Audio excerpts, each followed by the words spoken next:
আসসালামু আলাইকুম ভাই। ওয়ালাইকুম আসসালাম। ভাই এটা কোন ট্রেন?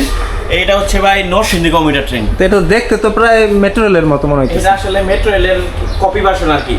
বাংলাদেশে সব কিছু কপি হয়। ঢাকায় যেরকম মেট্রো রেল আছে, এটা হচ্ছে নরসিংদীর জন্য একটা মেট্রো রেলই বলা যায়। এই ট্রেনটা আসলে নরসিংদীবাসীর খুবই উপকারী একটি ট্রেন, কিন্তু নরসিংদীবাসী আসলে এই ট্রেনের সুযোগ সুবিধা আসলে ভোগ করতে পারে না।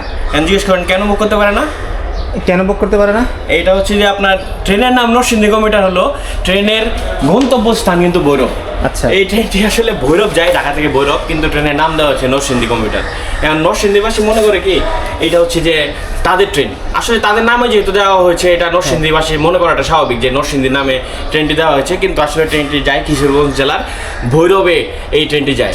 এখন ভৈরব থেকে যখন ঢাকায় যাত্রী আসে, তখন হচ্ছে যে এই ট্রেন পুরো সিটিং হয়ে যায়, লোড হয়ে যায়, অফিসগামী যাত্রীদের চাপে এই ট্রেনটা আসলে লোড হয়ে যায়। তখন নরসিংদীবাসীরা আর এই ট্রেনে উঠতে পারে না, সিট পায় না। তখন আসলে মানে ইয়া করে আর কি বেশি, যে আমরা জেলার নামে ট্রেন আর ভৈরবেরা উঠে মানে আমরা ট্রেনটা লয়ে থাকা। এটা আসলে নরসিংদীবাসীর জন্য এটা আসলে একটা হতাশাজনক।